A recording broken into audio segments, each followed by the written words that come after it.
Alright, pause the chart. Close the platform tab for a second. Just listen. If you're searching for this right now, in this moment, I know exactly where you are. It's not a place on a screen, it's a place inside you. Your heart's beating a little too hard in your chest, or maybe it's sunk like a stone into your gut. There's a metallic taste of adrenaline at the back of your throat. Your thoughts are either screaming, a chaotic noise of anger, blame, panic, or they've gone frighteningly, hollowly silent. You just took a loss. Not a little oops scratch. A big one. One that feels like a physical blow. One where the number on the screen doesn't seem real, and all you can think is, how did I let that happen? Or how do I get it back now? So let's get one thing straight. Before we do anything else, what you are feeling is not weakness. It is human biology.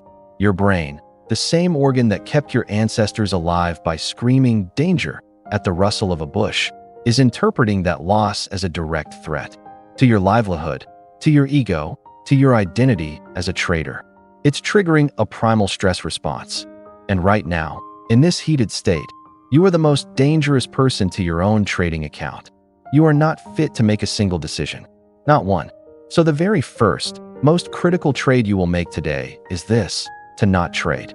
To listen, and to follow a simple, mechanical protocol designed not to make your money back, but to save your mind, and by extension, your account. This isn't about chart patterns or risk-reward ratios. This is psychological first aid. This is about stopping the emotional bleeding so you live to trade another day. Stick with me for the next 10 minutes. Do exactly what I say in order. It will make the difference between a bad day and a ruinous one. Let's talk about why you feel so hijacked. Because if you understand the enemy, which is your own, perfectly normal neurochemistry, you can outmaneuver it. When that loss hit, your amygdala, your brain's alarm siren, went off.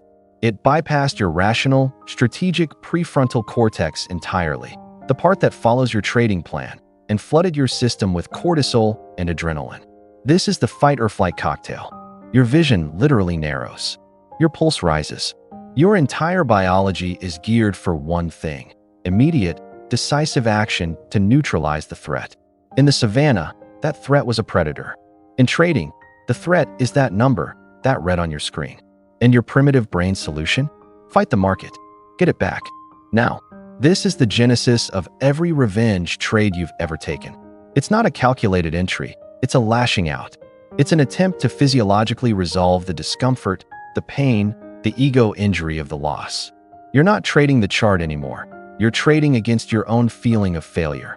And the market feeds on that. It's like trying to play high-stakes chess while someone is screaming in your ear and punching you in the arm. You will make terrible, impulsive, oversized decisions. So the goal of this entire protocol is simple: to manually wrestle control back from your amygdala, to quiet the alarm, to give your prefrontal cortex, your executive brain, the space and calm it needs to come back online. We do this not by thinking our way out of it, but by acting our way into a different state. Here are the 5-step immediate action protocol. Step 1. The physical disconnect. This is non-negotiable. Your body and your trading station are currently linked in a feedback loop of stress. We need a hard reset. I want you to physically push yourself back from your desk. Right now, lay your hands flat on your thighs. Feel the chair under you. Now stand up. Turn your monitor off. If you can, walk out of the room. Go to your kitchen. Get a large glass of cool water and drink the entire thing. Not a sip, the whole thing. Why? First, you're breaking the hypnotic stare with the source of your pain. Second, dehydration is a silent stress multiplier. Third, you're initiating a somatic shift. You're telling your nervous system through action that the emergency is being paused. Now, place one hand on your stomach. Breathe in, slowly, through your nose for a count of 4. Feel your belly expand, not just your chest. Hold it for 4. Now, exhale through your mouth for a slow count of 6, pushing all the air out. Do this 5 times. This isn't meditation fluff. This physiological sigh triggers your parasympathetic nervous system, your body's brake, and actively lowers your heart rate and cortisol levels. You are, quite literally, changing your body's chemistry. Step 2. The mandatory cool-down period. Here is your new, unbreakable rule. For the next 60 minutes, you are in a trading timeout. You are banned from your own accounts. Set a timer on your phone for 60 minutes. The market will survive without you for 1 hour. I promise you, the FOMO you feel is a liar. That perfect setup you're terrified of missing? It's a mirage created by your brain's desperation to fix the problem. This hour is not for sulking. It's for dissociation. You need to occupy the mind that wants to ruminate. Go for a 15-minute walk outside, without your phone, if you can bear it. Notice the sky. Feel the air. If you can't go out, do 20 push-ups or stretch your shoulders, which are probably up around your ears. Put on music that has zero emotional connection to trading for you. Maybe an old album you love. The goal is to create a cognitive gap between the traumatic event and your next action. You are letting the emotional wave crash and recede on its own without you drowning in it. Step 3. The non-judgmental emotion audit. After you've moved and your timer is still ticking down, find a notebook. Not a digital note, pen and paper. There's a neurological power in the physical act of writing. At the top, write, "What I am feeling right now," and I want you to download. Don't write, "I'm stupid." That's a judgment. Write the feeling underneath. I feel furious. I feel ashamed. I feel terrified about my rent. I feel betrayed by my own strategy. I feel a panicky need to be right again. Be brutally, embarrassingly honest. No one will ever see this. The moment you translate a swirling, abstract storm of emotion into a concrete sentence on a page, something profound happens. You externalize it. You take it from the chaotic, subconscious realm where it controls you, and you put it in front of you, where you can observe it. You create separation. You are not a furious failure. You are a trader who is currently experiencing fury and feelings of failure. That distinction is everything. It's the beginning of objectivity. Step 4. Plan the factual postmortem for tomorrow. With the emotion on the page, we can now make a crucial appointment with the facts. But not today. Your brain is an unreliable witness today. It will twist every fact to fit the emotional narrative of shame or justification. So, in your notebook, write, "Trade review, scheduled for tomorrow's date at specific time." You are making a contract with your future, calmer self. When you sit down tomorrow, you will open your journal and you will ask only cold, mechanical questions. I'll give you the exact checklist. The setup: did this trade fit my predefined strategy's criteria?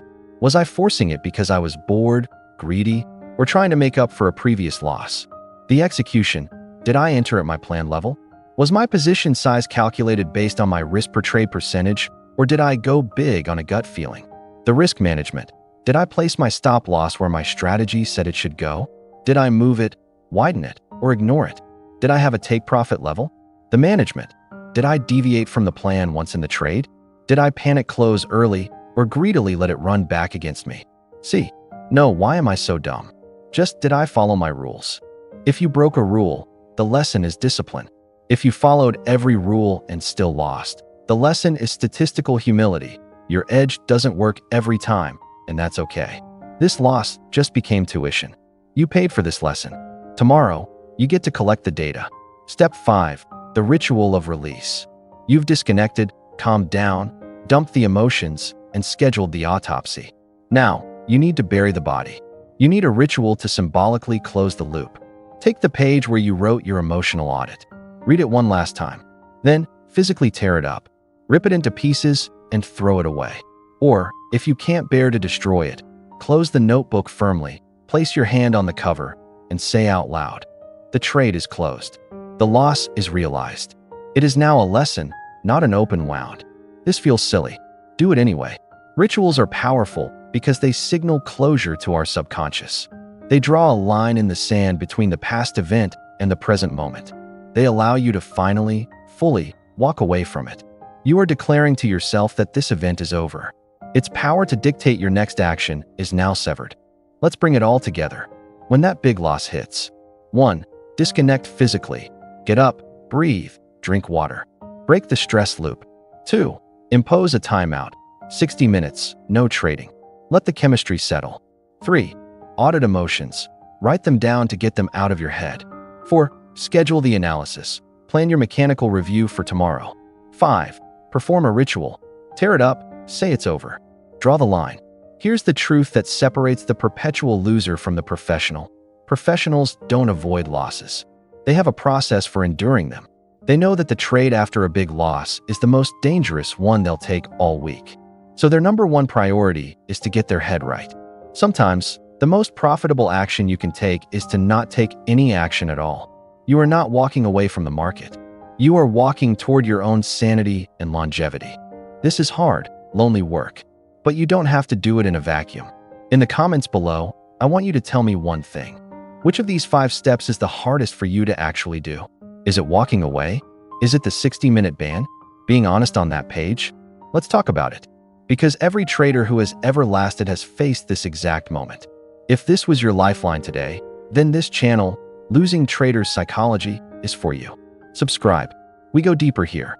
We build the mental framework that turns volatility from an enemy into your arena. Hit that notification bell so you're armed with these tools before you need them next time. Remember, you are not your last trade. You are the trader who gets to choose what happens after it. Choose wisely. I'll see you in the next one.